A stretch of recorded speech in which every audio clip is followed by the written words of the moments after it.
Gloucester, Massachusetts is America's oldest seaport.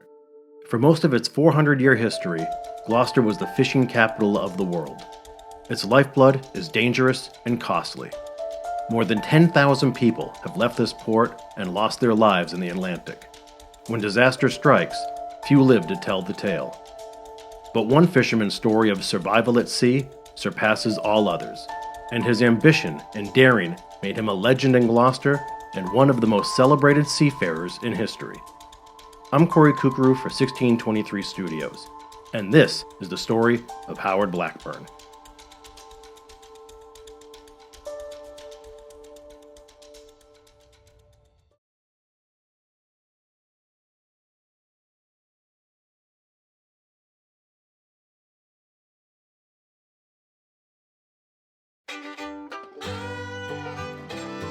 Howard Blackburn was born on February 17, 1859, in a small cottage in Port Medway, a booming lumber town on the southern coast of Nova Scotia. The Blackburns were a fishing family, and Howard's fascination with the sea was instilled at a young age. His rough-and-tumble father and grandfather both earned a living on the water. Howard spent his formative years swimming, sailing, and rowing the Medway River with his 7 siblings. He was exceptionally strong and independent for a child obsessed with becoming a man. It was obvious to the Blackburns that young Howard was going to forge his own path, whether they liked it or not. At age 10, he skipped school constantly to work at a sawmill. Howard's parents punished him over and over, but relented and let him live with a tradesman so he could earn $6 a month building cabinets. But woodworking bored Howard, so he fled the sawmill when he was 11. Walked over 20 miles to the town of Bridgewater, and became a lumberjack. Before he was a teenager, Howard toiled with rugged outdoorsmen in an unforgiving part of the world. He developed a man's build. While on the job, he saw a depiction of Columbus landing in the West Indies, which further inspired him to sail the world. Further, because the Blackburns already boasted one world traveler, though Grandfather John's adventure was quite unintentional. A few winters before Howard's birth, John Blackburn and 2 crewmen planned a routine sail on his Pinky boat 80 miles northeast of Halifax to exchange goods for booze. They brought no navigational equipment. Hours after departure, a violent nor'easter blew them off course, setting them adrift for days. They maintained composure and followed the wind, pleasantly surprised with the unseasonably warm February weather.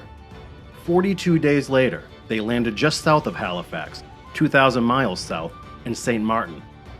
They returned to Port Medway nearly a year later, astonishing family and friends who thought they were dead. Howard's life at sea got off to an equally inauspicious start. He and a young friend were fishing off Pudding Pan Island when their boat flipped. Howard swam for an hour before a fishing crew pulled him aboard. The incident didn't shake his faith, nor did the deaths of his father Bill, who capsized and drowned in the Medway River, and his older brother Will, who was lost at sea. Instead of spooking Blackburn, Howard became more adamant about becoming a sailor. The captain who found Blackburn treading water gave him his first job as a fisherman. Barely a teenager, Howard began sailing on American and English vessels from pole to pole, learning the seafarer's lifestyle and, more importantly, the behavior of the global waterways. Now 20 years old, Blackburn was burly, worldly, and could handle his rum. But deep down, Howard believed the biggest test of manhood was to go schooner fishing in the treacherous banks of the North Atlantic. In his eyes, there was only one place in the world where that could happen. In April of 1879, Howard Blackburn arrived in Gloucester. For 3 years, he earned a solid reputation amongst the Gloucester fleet, fishing non-stop until Christmas, when he'd return to Port Medway to visit family. It was during a break in January 1883 that Blackburn learned of a last-second opening on the Grace L. Fears, an 80-foot schooner known as the Queen of the ultra-competitive halibut fleet. The Fears made top money and hired the best crew. It was a golden opportunity. On January 21, 1883, the Fears left Nova Scotia for the 400-mile trek northeast to the churning Burgeo Bank off Newfoundland in a mad rush to be first to market. On the third day, the Fears set anchor. The crew broke off into pairs and manned 6 dory boats to set trawl lines. The dories were 18 feet long, flat-bottomed, and open. Nothing more than simple rowboats. Blackburn was 23 years old, 6'2" and over 200 pounds. The only newcomer on the crew, he was paired with Tom Welch of Newfoundland. Welch was younger and lighter than Blackburn, but had experience on the Fears. That morning, the two set a half-mile of trawl line, then returned to the schooner for mug-up. The seas and sky were calm, but the captain sensed an impending storm and ordered the crew to retrieve the trawl lines just 2 hours after setting them. Passing on the potential haul was costly, but not worth the risk. As Blackburn and Welch rowed past the other dories to collect their line, a quiet snow began to fall. The wind blew from the southeast, a good sign. They rowed on. Suddenly, the air became quiet.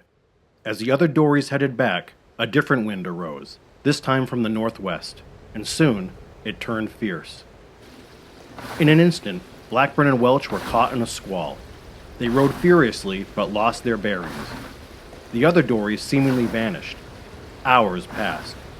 Thinking they rowed past the Fears, they dropped anchor. By nightfall, the snow lessened.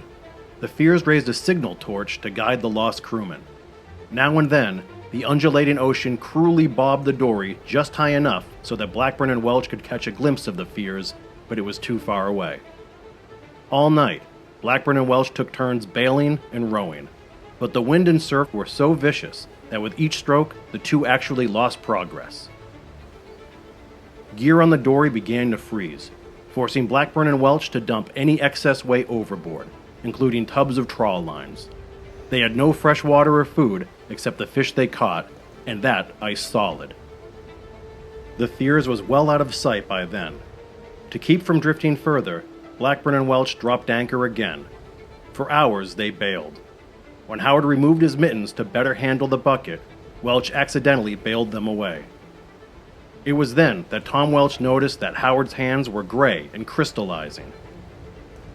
Blackburn tried putting his socks on his hands, but they too froze and were lost.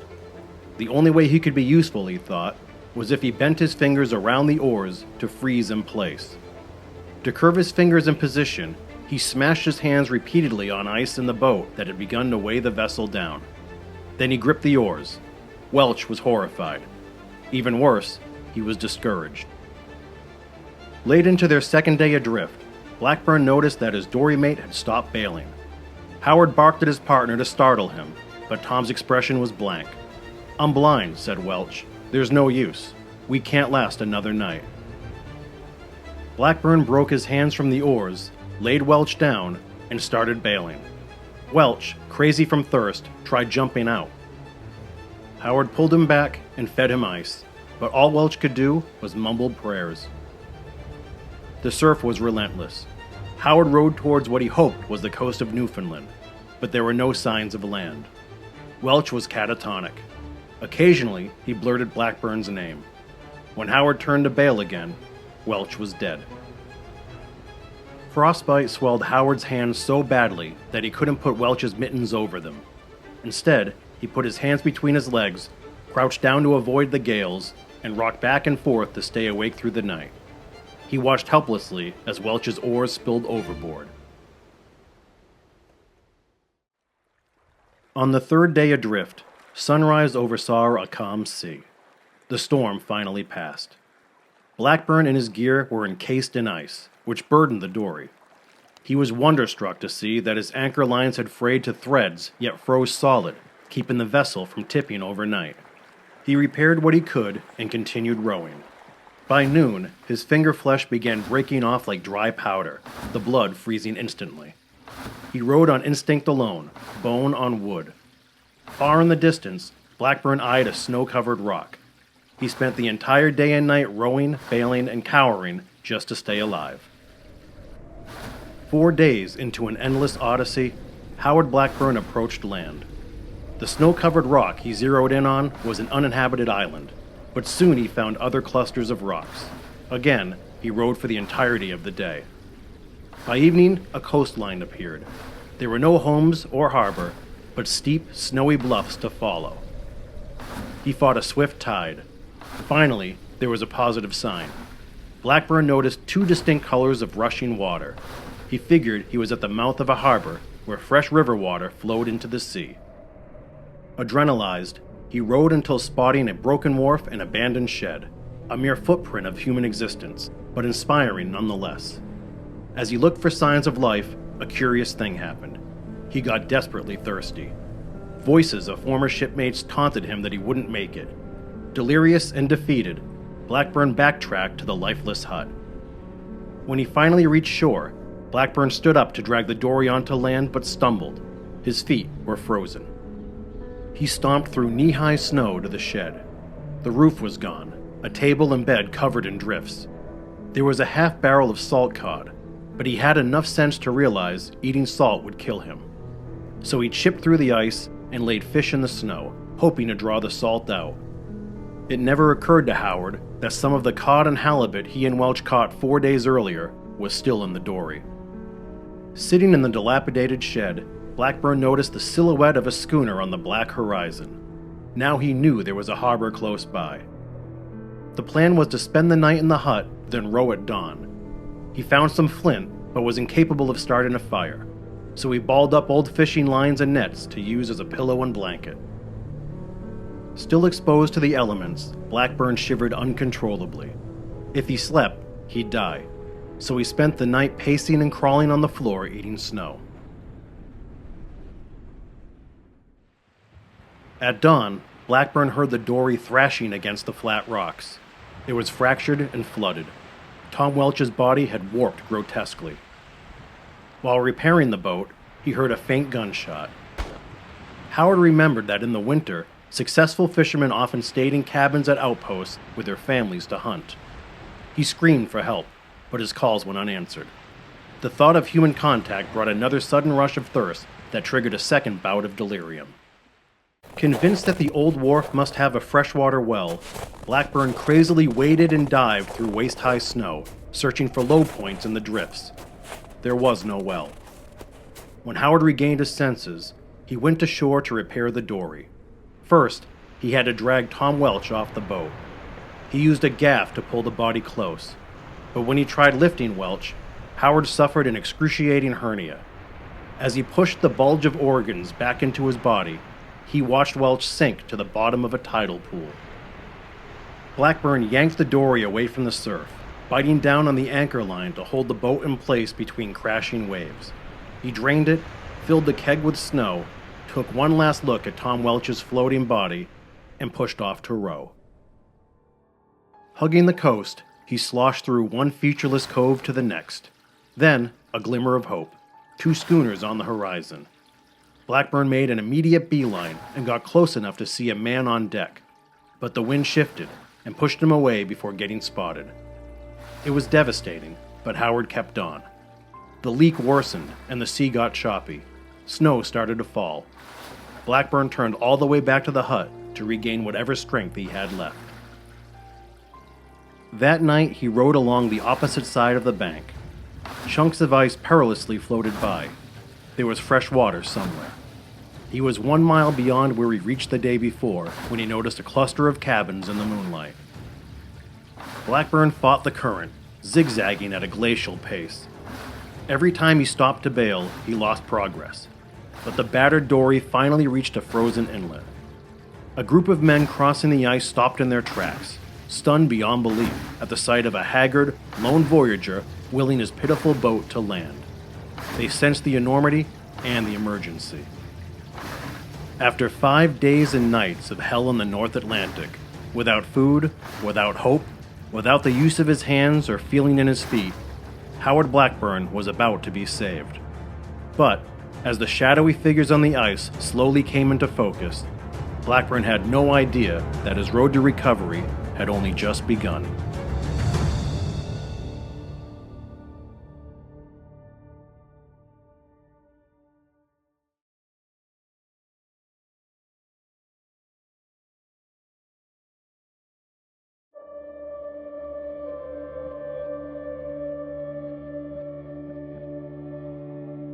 Howard Blackburn's exhausted dory, listing badly and filled with water, limped to a stop upon the ice. Too proud to acknowledge his condition, Blackburn announced through gritted teeth that he would turn back to retrieve his dory mate. The stunned men pulled Howard ashore and bailed the vessel. 3 of the men pushed off to find Tom Welch. They asked Blackburn where to row. At the house down the river, he told them, in the tidal pool. The rescuers hadn't realized that Welch was dead. More people arrived at the water's edge. They were all members of the Lishman family and occupied a handful of shabby log cabins at Little River, now known as Grey River, a remote fishing settlement on the south coast of Newfoundland. It was instantly apparent that the Lishmans were terribly poor. A dozen children hopped on their bare feet to keep warm. They were joined by a pack of scrawny dogs. Those tending to Howard gave him a sense of place. The island Howard ignored because he thought it was uninhabited, Ramia, actually had a village on its opposite side. The first mainland he had spotted was Gulch Cove. If Howard hadn't chased the 2 schooners in open water in hopes of being sighted, he would have reached Cape Lahoon, a prosperous town with its own physician. Not exactly what Blackburn wanted to hear. Frank Lishman was the patriarch.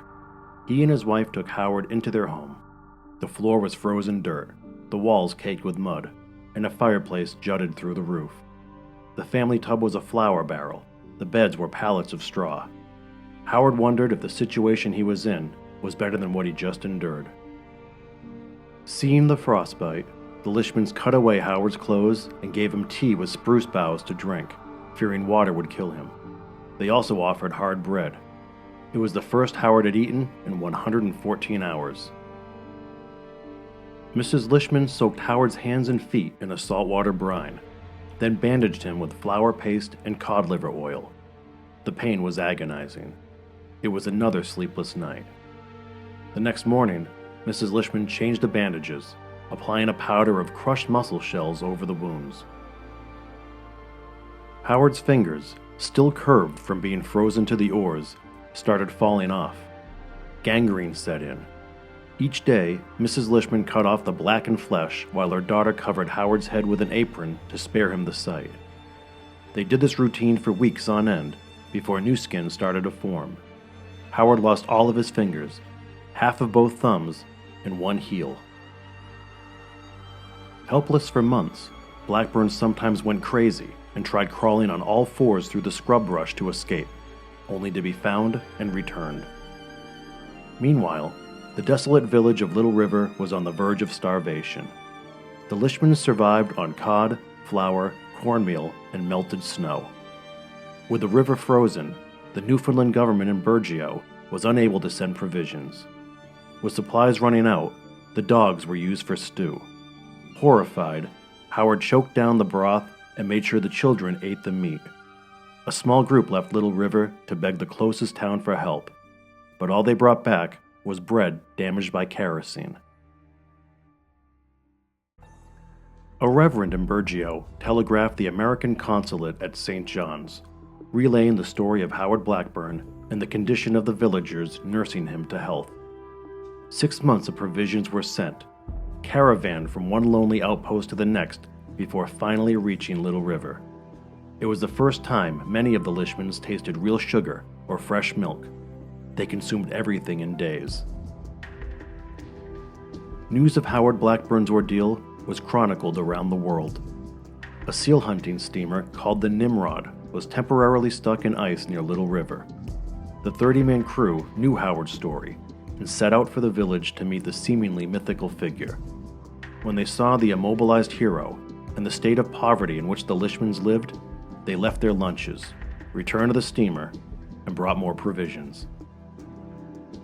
It was the Lishman children who haunted Howard's mind. They couldn't read, so Blackburn did his best by reciting childhood stories or reading from the one book in the cabin, a ragged family Bible. Another month of monotony and pain passed. Spring arrived, and the ice began to break. The ground softened enough so Tom Welch could be buried in a simple grave in Burgeo. Howard was desperate to leave, even though he had no use of his hands or feet. It was April 22, 1883, when Blackburn insisted on going to Burgeo to begin the long process of returning to Gloucester. It had been 85 days since he landed at Little River. Despite their protestations, the Lishmans obliged. They carried Howard to a small dory so volunteers could row him away. He couldn't help but notice that of the 16 dogs who greeted him when he landed 3 months before, only one was left. As the Lishmans bid Howard farewell, Mrs. Lishman presented him with a small wooden box. Inside were all of his amputated fingers and toes. It was their tradition, she explained, that a person be buried with all of their body parts. Upon reaching Burgeo, Howard was taken to Tom Welch's grave. He left the wooden box with him. Blackburn stayed in a couple of homes for another month before a steamer took him 100 miles to St. Pierre, a small port island off the Newfoundland coast controlled by the French. He started limping around without help. From there he took another steamer to Halifax and then to Boston, 133 days after the Grace L. Fears sailed to catch halibut. When Howard arrived at the train depot in Gloucester just before the start of summer, he was hailed a hero. Mobs of people cornered Howard wherever he went.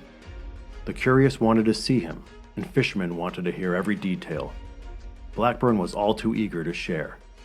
He didn't have to pay for a drink or a meal anywhere. But Howard's disability brought him to a troubling crossroads. How could a fisherman survive without fingers or functioning feet? Yes, he was where he wanted to be, in the heart of the world's fishing industry. But how would he get by?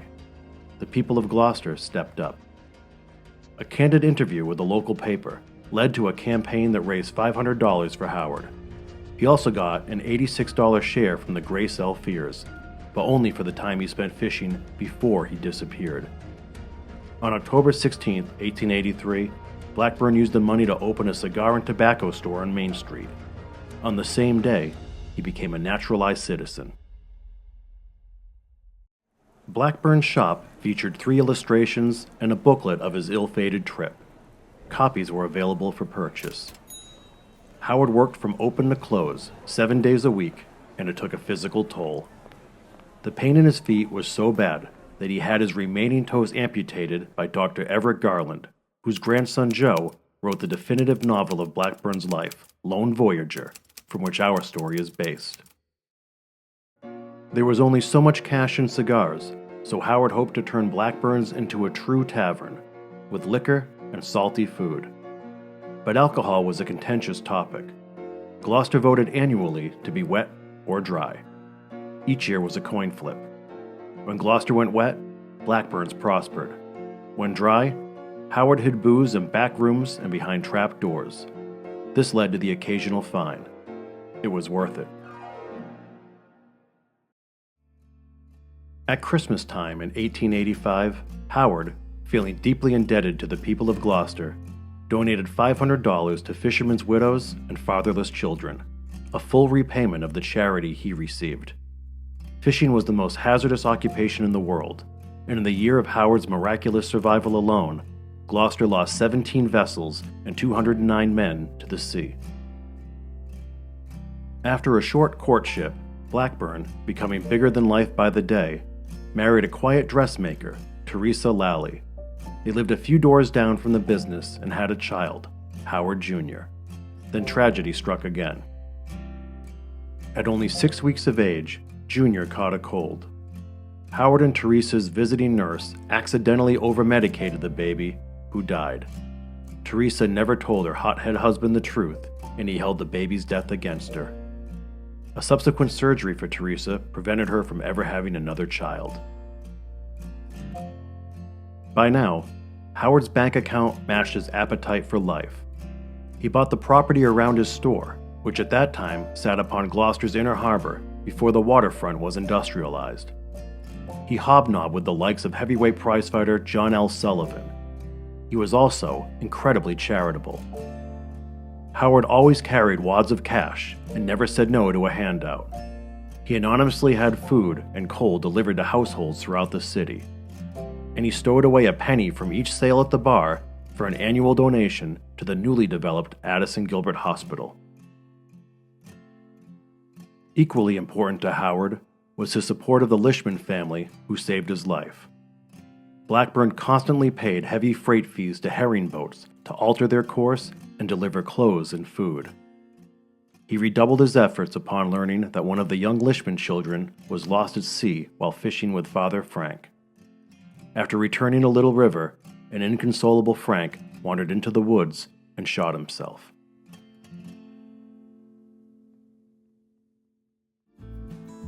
When Gloucester voted dry at the end of 1895, Howard rented his tavern to a friend and traveled west, partly for adventure and partly to seek relief from his crippling arthritis. At one point, he ended up on a dude ranch in Hot Springs, Arkansas. During this time, he dreamt of further exploring the country, but he also caught wind about a not-too-distant phenomenon that was gripping the nation again: gold. Men, simple men of modest means, were making unthinkable fortunes in the great Northwest, just as they had in San Francisco a few decades before. Newspaper headlines around the world glorified tale after tale of treasure hunters striking it rich. Howard's eyes grew wide. The enterprising Blackburn figured that with his acumen, fortitude, business sense, and experience, he could lead a successful expedition to the land of riches. When Howard returned to Gloucester, he put a plan in place.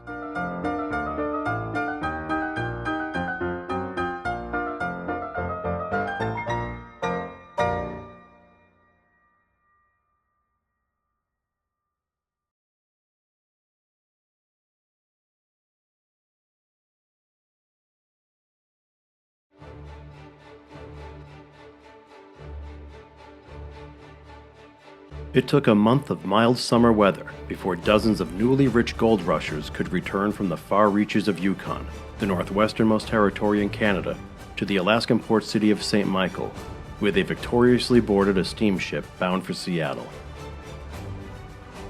It was July of 1897 when a bevy of successful prospectors disembarked the Portland before thousands of onlookers, cautiously lumbering through the crowd, protecting millions of dollars in gold.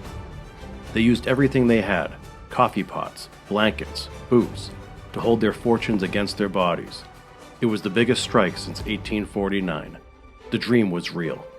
Before newspapers reached the stands, wishful treasure hunters around the world prepared to join the Klondike Gold Rush. Expeditions formed rapidly in New England and around the world. Howard caught the fever too.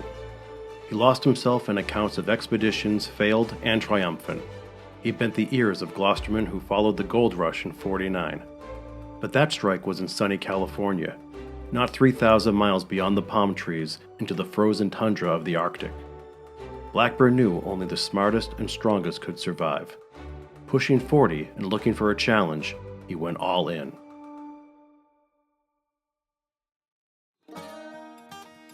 Every inch of the trip had to be reckoned with. The fastest route to the Pacific coast was by railroad, but once there, any hopeful gold seeker would have to join a mining company, then procure years' worth of provisions at prices marked especially for suckers carrying their life savings. Howard's vision was to arrive at the Klondike region of Yukon as the ice broke in the spring of 1898 and get in a full season of prospecting. He'd buy a schooner and stuff her with supplies, including the parts to build a small steamer to navigate the Yukon River. To get there in time, the Blackburn expedition would sail 12,500 miles around Cape Horn to San Francisco.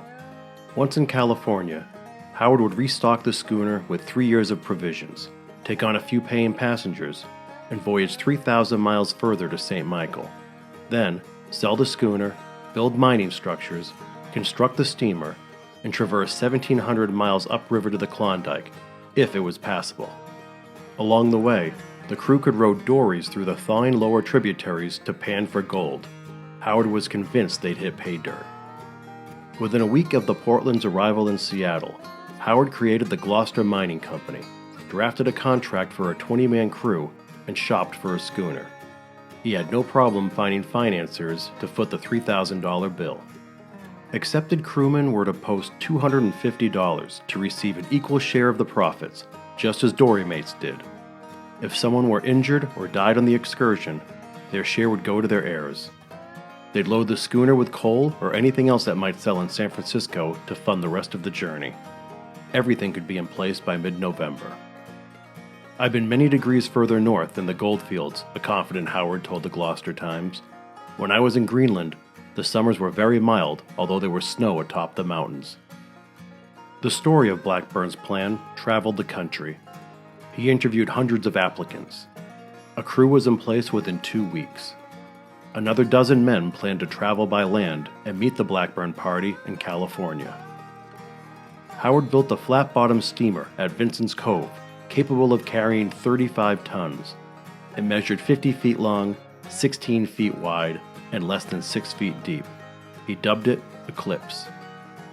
He bought a schooner in Boston, the Hattie I. Phillips, and kept it at Chisholm's Wharf. Built in Essex in 1885, the Hattie Phillips was 96 tons and 110 feet long, longer and larger than the Grace L. Fears.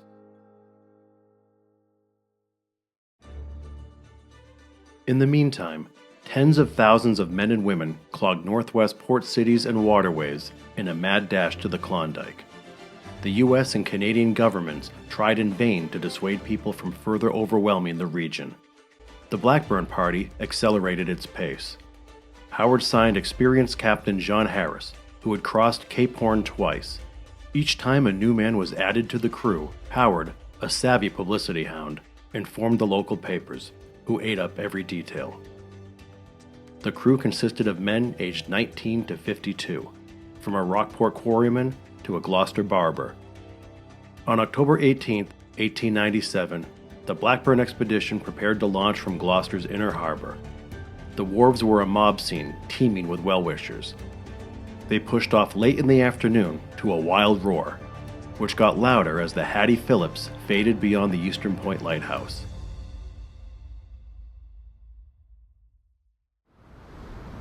The first few days were smooth sailing, until they hit a hurricane at the height of the season off the mid-Atlantic seaboard.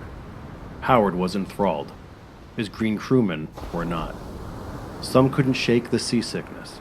Twice, men were washed overboard and miraculously saved. Blackburn said the unbroken gales and billowing waves were the worst he'd ever encountered. But once they got on the other side of the storm, just north of Bermuda, Howard knew his vessel had the goods to make it.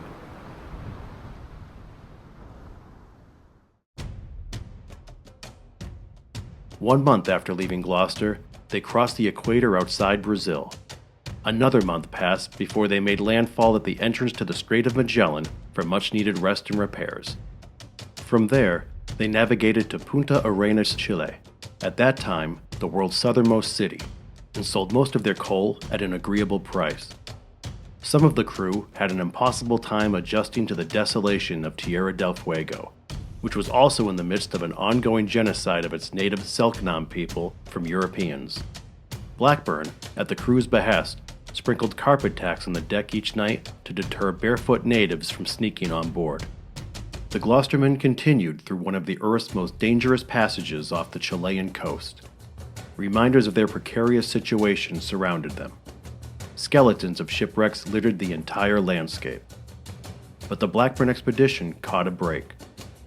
Seas and weather were relatively calm, enabling the men to hunt birds on shore during daylight and sail easily through the night. On New Year's Day in 1898, the Hattie Phillips exited the Strait of Magellan into the Pacific. For all of January, they dealt with brutal equatorial heat. At one point, they dodged a field of waterspouts. Luck was on their side.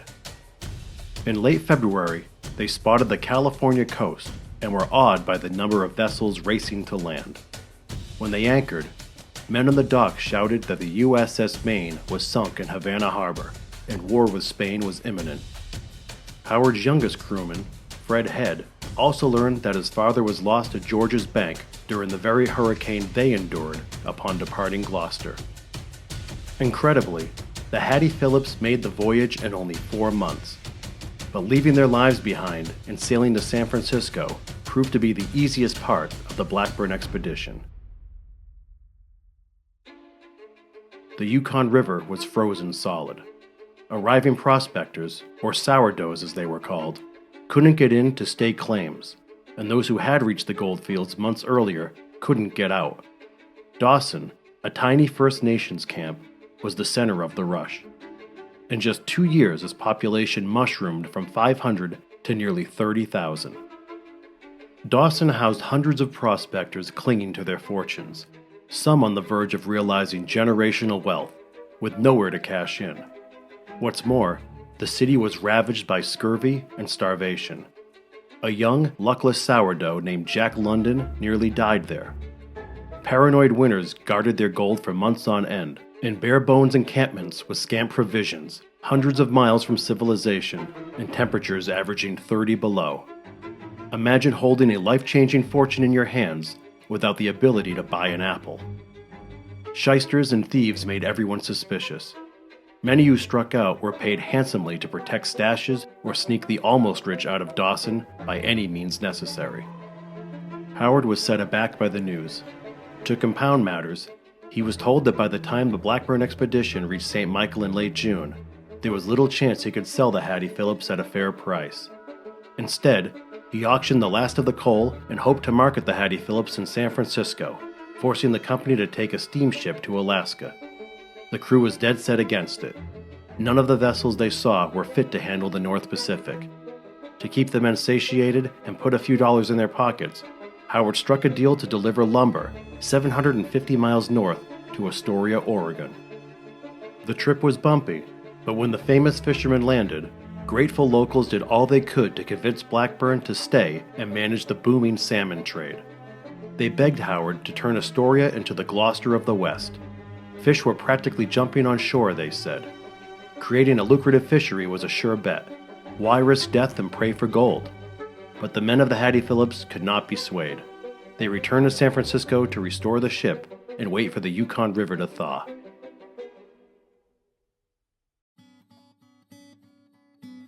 Alaska was still a month away. With frayed nerves and endless downtime, the company bickered to the brink of mutiny.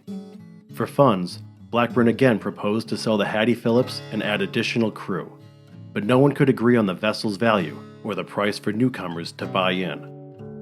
A faction of the men suggested Howard relinquish ownership of the Gloucester Mining Company, claiming to have found someone willing to oversee the operation for a grub stake. Dismayed, Blackburn and a handful of loyalists agreed to leave, only to learn a few days later that the alleged side deal fell through. The Gloucestermen were leaderless. Blackburn refused to rejoin. Instead, he traded the Hattie Phillips for $1,400 in provisions and wished the company well. He still believed they were the best positioned outfit to succeed in the Klondike Gold Rush, if they ever got there. Howard considered continuing to Dawson to open a saloon, but he blew out his knee and dejectedly left San Francisco by train. When he arrived in Gloucester in June of 1898, he literally limped home. The remnants of the Gloucester Mining Company, under new stewardship, eventually took the Hattie Phillips to St. Michael, the first ship of its kind to reach the port that summer. They were greeted by a throng of prospectors who had been roosting on their fortunes for 9 months. As the crew assembled the Eclipse to negotiate the Yukon River, the Hattie Phillips returned to San Francisco with 40 sourdoughs carrying over $800,000 in gold dust, in today's dollars, nearly $29 million.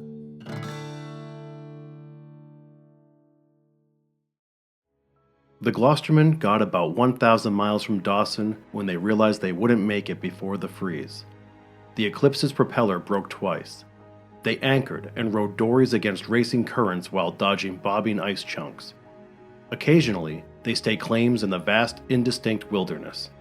They fell victim to scurvy and frostbite. One man froze to death. The short season passed. As supplies and shelter dwindled, the men reversed course, sledded across the frozen tributaries, and disbanded with hardly any gold dust. It's believed only 7 men of the Gloucester Mining Company ever made it back to the States alive. As quickly as Dawson bloomed, it withered. New gold fields were discovered 800 miles west in Nome, Alaska. Dawson was virtually abandoned. In the end, of the 100,000 treasure hunters who were part of the Klondike Gold Rush, most never reached their destination. Of those who did, hardly a tiny fraction had anything to show for it.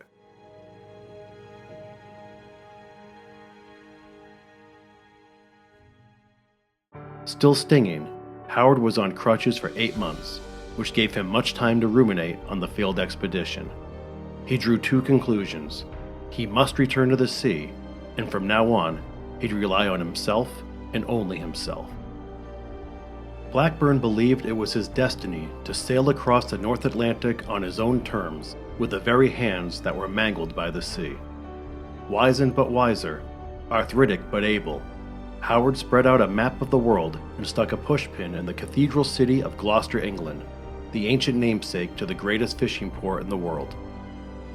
Howard Blackburn, the lone voyager, was going to sail over 3,000 miles in a boat barely larger than the dory he willed through Burgeo Bank 15 winters before, to settle a score with what nearly killed him, or to die trying.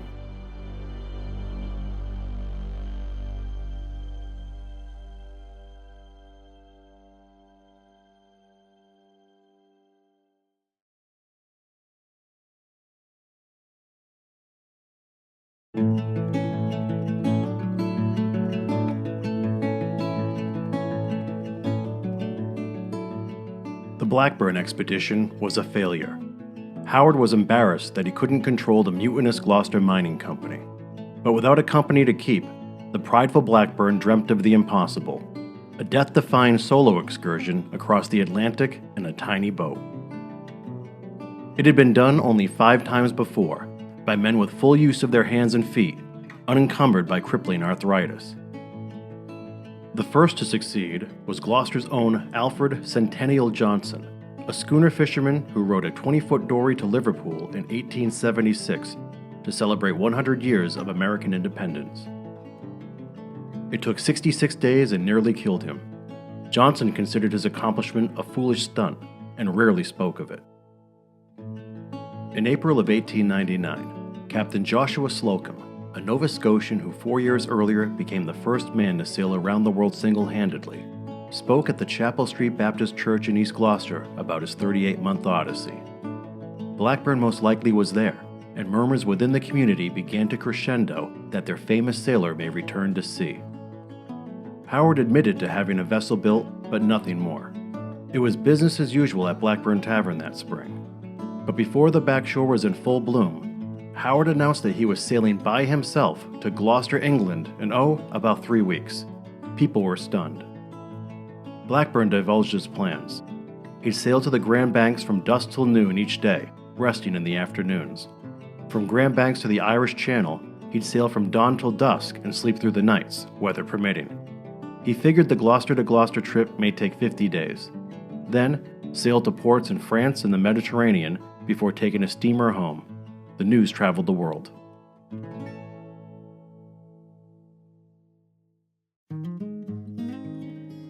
Blackburn named his 30-foot sloop Great Western, after the legendary British steamer, the largest passenger ship in the world and the first steamer built specifically to cross the Atlantic Ocean. The Acoriana Society, a Portuguese-American club to whom Howard was close, presented a giant American flag adorned with the vessel's name for the journey. Sloop boats were popular amongst independent fishermen. Less attractive, yet less expensive than schooners, sloops held only 3 or 4 bodies, but were made for durability. Crews were able to haul their catches faster and return to the markets while prices were high.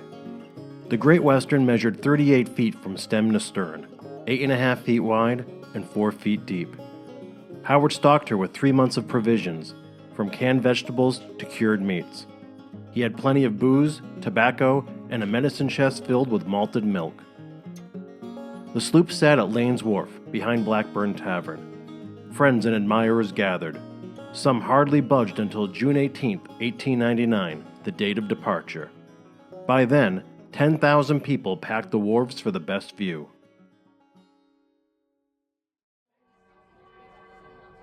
It was a gorgeous day with a familiar sea breeze. As church bells rang, Howard, cigar nestled in his thumb, walked from Main Street to the water. The crowd cheered and chanted, giving Blackburn room to wade through and climb aboard alongside a handful of pals. An old shipmate from the Greycell Fears, which sadly sank off the Newfoundland coast 18 months before, let go of the bowline. The Great Western trudged past 5 Pound Island through hundreds of crafts. Roars, gun blasts, and horns echoed throughout Gloucester. Howard waved his captain's cap. It took 2 hours to parade from the dock to Eastern Point.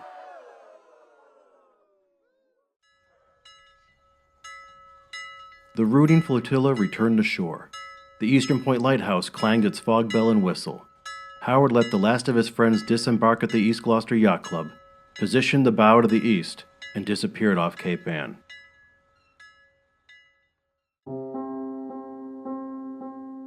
With Thatcher Island's twin lights far behind him, Howard sailed into the night.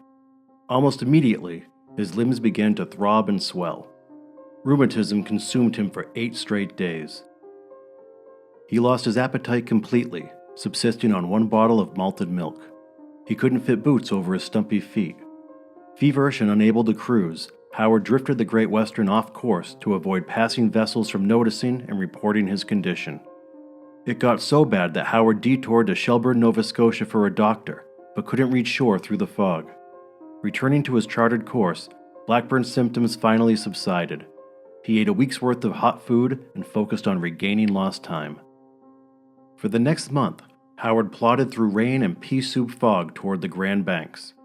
Westerly winds of the North Atlantic were uncommonly quiet. Some days the Great Western barely made 6 miles. When the sun was hidden, Howard relied on dead reckoning. This was the busy path of the New England and maritime Canadian schooner fishing industries. Blackburn crept through the nights on the lookout for ships. Without fingers, he cleverly pulled lines with his teeth and adjusted sails with a twist of his waist. The Great Western was 500 miles east of Newfoundland when the winds began to howl. Howard had to take advantage. He twice worked nonstop for 34-hour stretches, eating only oatmeal with cold water if the seas were too bouncy for cooking. On its fastest day, the sloop gained 122 miles. Blackburn occasionally acknowledged a distant steamship, otherwise he reveled in the solitude. On August 16th, after 2 months at sea, Howard spotted the Scilly Islands, just miles from England's southwest coast. Truth be told, the excursion wasn't that difficult, despite Blackburn's initial sickness and uncooperative weather. In hindsight, Howard wished he took a more southerly trajectory. The warmer climate would have treated his body better. He felt a twinge of dissatisfaction, but all in all, mission accomplished. The next day, he entered the Bristol Channel, which narrows to the Severn River and leads to Gloucester. A pilot boat met Great Western at Portishead and rowed Howard to shore, where he telegraphed the yacht club to say he successfully landed in only 62 days.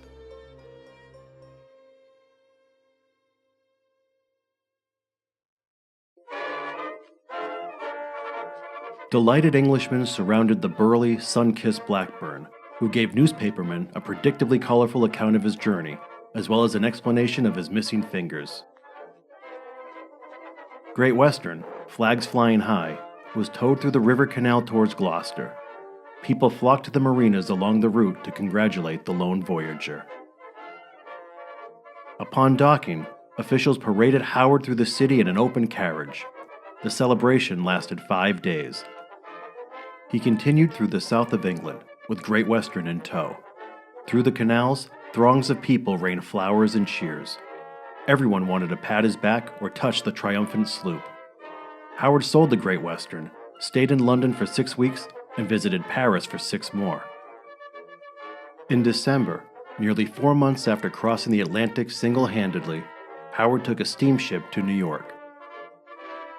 A week later, the fingerless navigator, as the press called him, was in Gloucester, ragged from the demands put on his body, but a hero once more.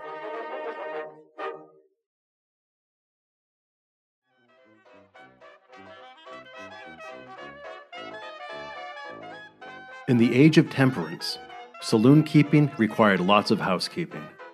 Blackburn spent a fair amount of time in court, fighting fines and lawsuits, or lobbying against forced closures of his highly prosperous tavern. He stayed in the good graces of elected officials and police officers. He maintained a sterling reputation by constantly serving Gloucester's poor families with donations of food and fuel. At the turn of the new century, Howard transformed Blackburn Tavern from wood to brick. Electric lights emblazoned his name above the front door. It was adorned with pictures and mementos depicting his life at sea, and the bar stools were always filled.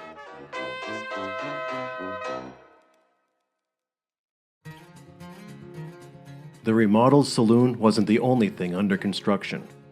Howard was still bothered by the illness and poor weather that elongated the trip to England. The Great Western, for all its attributes, felt cumbersome and struggled to self-steer when Howard needed sleep. It sapped the joy from the adventure. So he had a shorter, lighter sloop built at Smith Cove.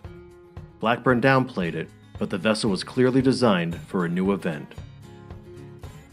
He christened it Great Republic, an homage to the largest wooden sailing ship ever built, a clipper that burned in New York in 1853, a day before its maiden voyage. Howard replaced the wording on his burgee from Western to Republic. Then on New Year's Day, 1901, he publicly challenged any man in the world to race him single-handedly from America to Portugal. If there were no takers, he'd go it alone from Gloucester to Lisbon. Blackburn exuded extreme confidence. He had already traversed the Gulf Stream 11 times before. The route to Lisbon carried 600 miles south of the route to England.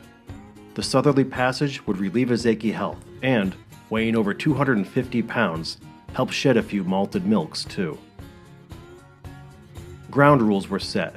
Competitors must stake $100 to $500, which would be donated to Addison Gilbert Hospital. Vessels had to measure 30 feet or less and be manned solo. Newspapers flashed the challenge across the world. It was answered by a handful of hoaxers and publicity hounds. 3 months passed without any serious suitors. Howard withdrew the challenge to focus on making the trip in record time, perhaps as few as 45 days.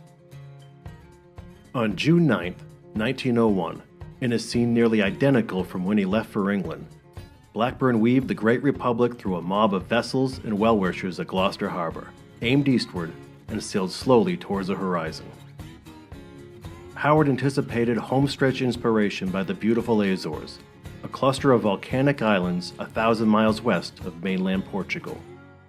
This excursion enjoyed a much better start.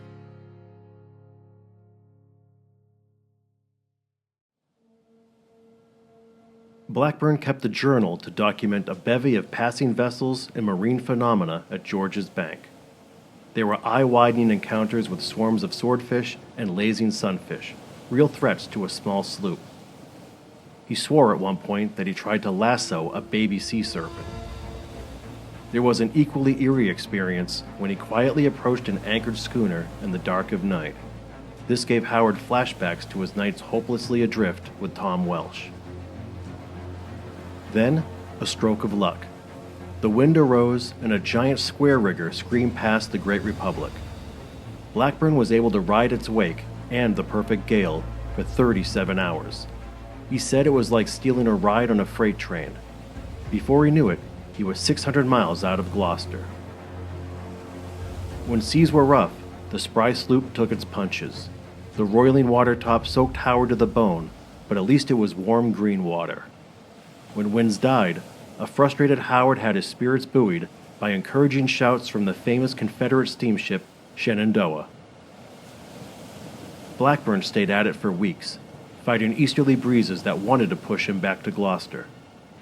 On the 4th of July, he could see Corvo and Flores, the Azores' westernmost islands. Another week passed.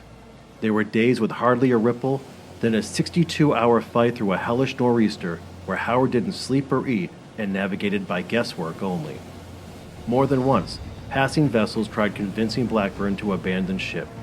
He resisted. When the storm left, Howard reached a fleet of fishermen off the shore of Cabo Especial, merely 20 miles from Lisbon. Locals navigated Great Republic through the Tagus River. Blackburn docked in Lisbon just 39 days after leaving Gloucester, beating his prediction by a week. It was the fastest non-stop single-handed passage across the Atlantic ever sailed. Blackburn was whisked to the American consulate and feted by dignitaries. Howard spent 2 weeks in Portugal before loading the Great Republic on a steamship bound for New York. On August 19, 1901, Blackburn stepped off the train at Gloucester Depot to a cheering crowd.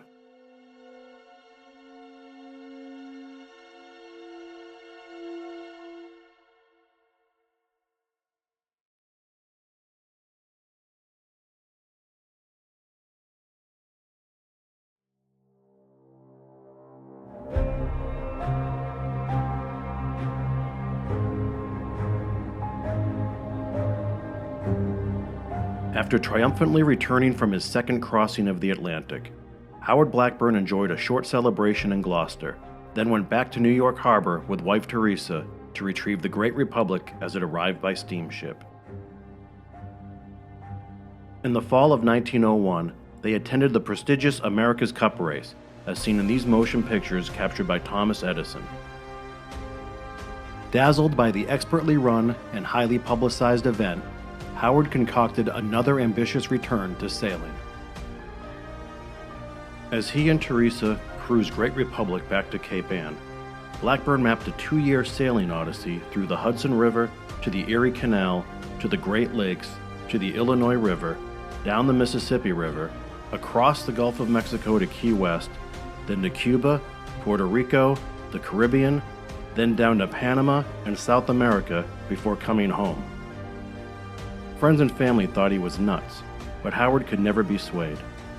However, this excursion would be the stuff of a Mark Twain story, filled with interesting characters, insight into America's heartland still recovering from Civil War, rural river living, and a numerous stutters and stops.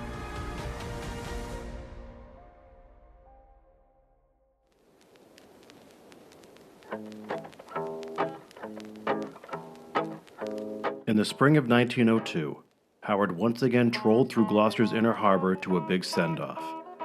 Lousy weather hampered the first leg to Brooklyn, but Blackburn wasn't in a hurry. He left plenty of room to take his time and revel with friends along the way. At that time, canals and locks were neglected, ever-changing, and oft-times impossible to navigate.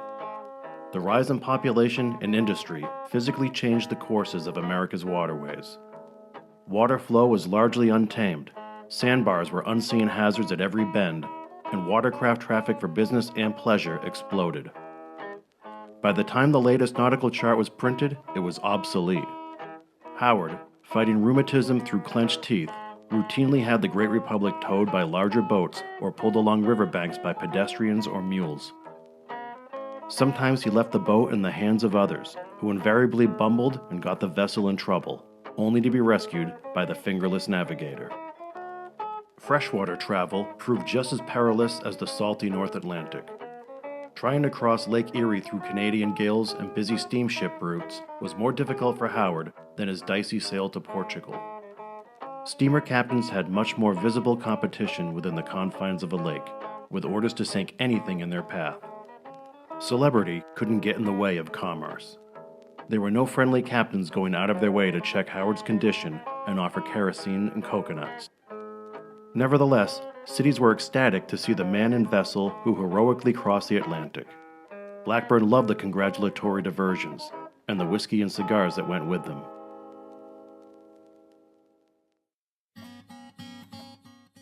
After a warm reception in Chicago, Howard was joined by a hitchhiker heading to New Orleans. The company was welcome, but the two dealt with nonstop trouble once they hit the Mississippi: biblical thunderstorms, withering Midwestern humidity, and mosquitoes. They often ran aground on sandbars, forcing them to camp on shore. Howard had more than one bout of malaria and was sickened for weeks on end from drinking untreated river water. It got worse. Long stretches of the Mississippi had no retaining walls or riprapping along its banks to withstand erosion. Swaths of trees and cornfields often slunk into the river, putting the Great Republic in constant danger.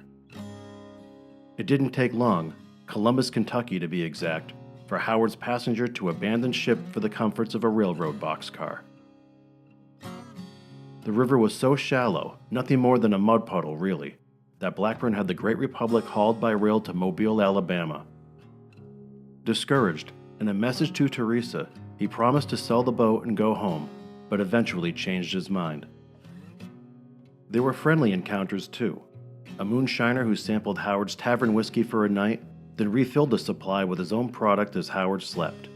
An Indian who traded his punt for the Great Republic's spare anchor. And on more than one occasion, a mariner Blackburn either met or worked with out of Gloucester. Then there was an agent for a traveling carnival who suggested that he and Howard partner up to tour the South with the Great Republic. They would dazzle paying audiences. Fathers bring your sons, mothers bring your daughters. Come see the fingerless man who braved the Atlantic in nothing more than this wooden raft. Think of the thousands who had already greeted him as he traveled, the carney told him. Senators, newspapermen. They were sitting on a gold mine. Howard liked the thought of a gold mine. He pocketed the man's business card. There was an odd proposition in Mobile. Two men asked Howard to sail them to the nearby ghost town of St. Joseph's Bay in Florida to secretly hunt for treasure with their can't-miss divining rod. The three would split the profits evenly. Ever the opportunist, Howard agreed. Along the Panhandle, people warned that St. Joseph's Bay was haunted. Yellow fever decimated the once prosperous timber port. Legend had it that the stricken families buried their savings before dying because the remote village had no bank. When Howard and the treasure hunters arrived, the cemetery was already ransacked, and the divining rod didn't turn up anything. Frustrated with his lack of mobility and weakened by malaria, Howard continued on his own.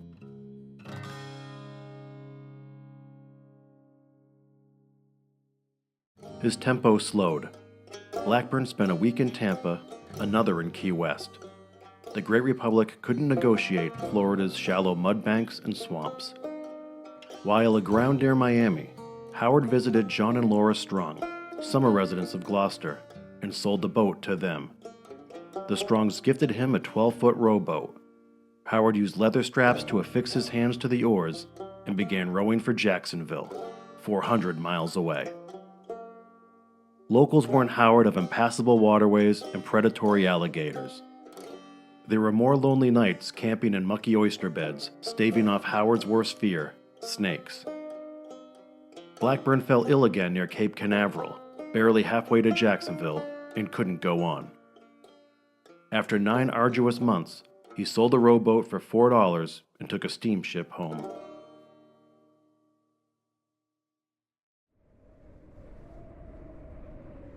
It was February 1903, exactly 20 years since the Burgeo disaster, and Gloucester was enduring an awful winter. The harbor froze, and a coal miner strike left the city without fuel. Howard had groceries delivered to needy families and donated thousands of dollars to Addison Gilbert Hospital. Friends were relieved that he was finally on the mend, but Howard immediately started work on another dory that was sturdy enough to cross the Atlantic, yet light enough to be carried by a small number of men, such as traveling carnival workers. Rumors of another voyage circulated. Copycats rushed to sail the Atlantic in vessels smaller than Howard's, some for the goal, some for the glory. It wasn't long before Blackburn revealed his wild intention to sail to France within 50 days, traverse the Mediterranean, sail back west to Puerto Rico and Cuba, through the Gulf of Mexico to New Orleans, then up the Mississippi to St. Louis, where mobs of people planned to celebrate the centennial of the Louisiana Purchase at the 1904 World's Fair, and presumably, an heroic seafarer and his 17-foot dory, fittingly named America. Howard left Gloucester in early June. All folks could do was shake their heads.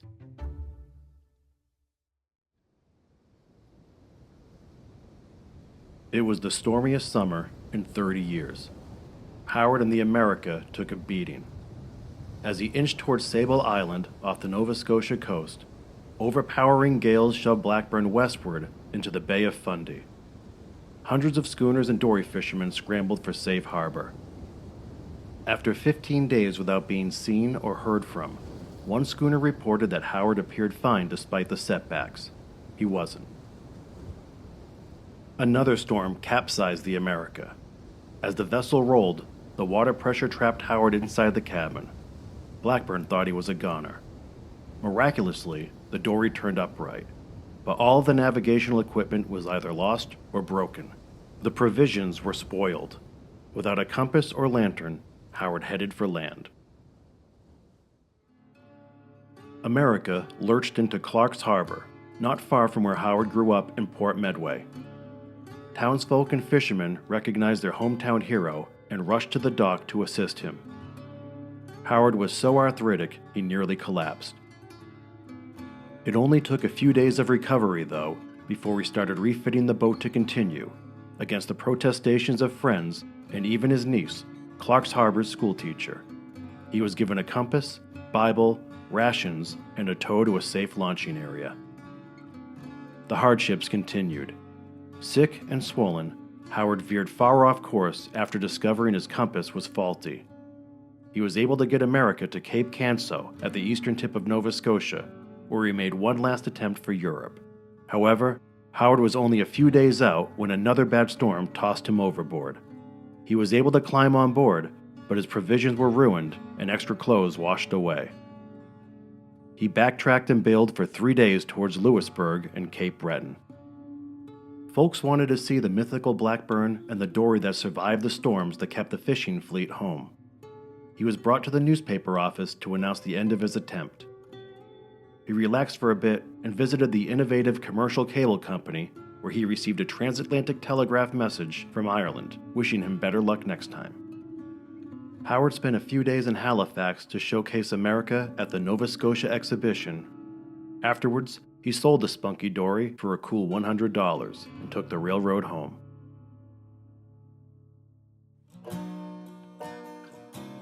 His daredevil days behind him, Blackburn spent his later years managing the bar and reconnecting with family.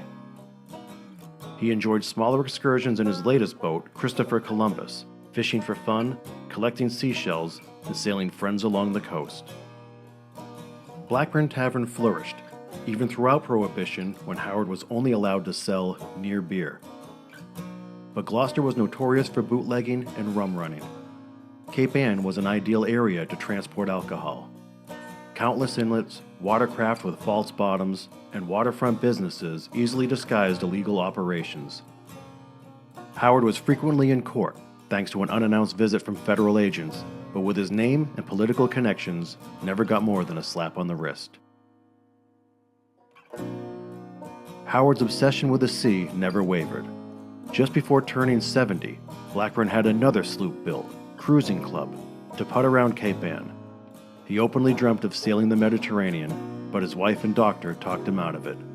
Not long thereafter, Teresa passed away. In failing health and nearly crippled, Howard spent most of his time confined to his apartment above the tavern, being looked after by a niece and the neighborhood. He tried anything to alleviate the pain in his legs, an experimental knee operation, having all of his teeth pulled upon a friend's recommendation, and using a special bed frame that kept his heels higher than his heart. At the same time, the nation spiraled into the Great Depression, but Howard never stopped repaying Gloucester for making him feel whole after the disaster at Burgeo. Through donations, he urged the Fisherman's Institute to create an unemployment relief fund. Between handouts and handshakes, it's said that he gave away up to $50,000.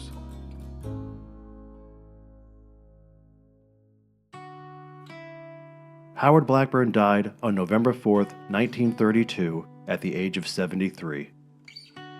Flags across harbors and homes flew at half-mast. The funeral procession down Gloucester's Main Street included hundreds of fishermen, mariners, Coast Guardsmen, and dignitaries.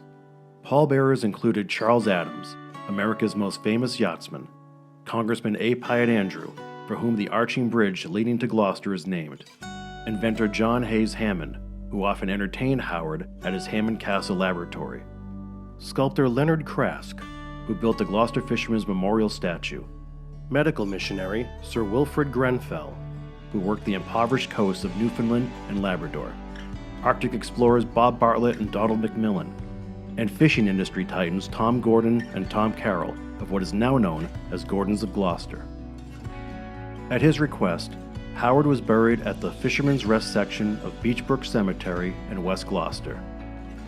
Amongst hundreds of short, squat headstones, Howard's is easy to find.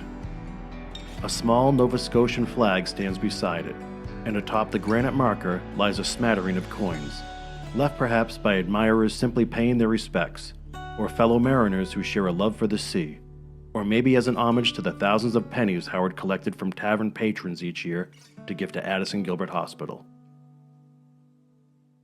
Today, Blackburn's legacy carries on throughout Gloucester and its working waterfront.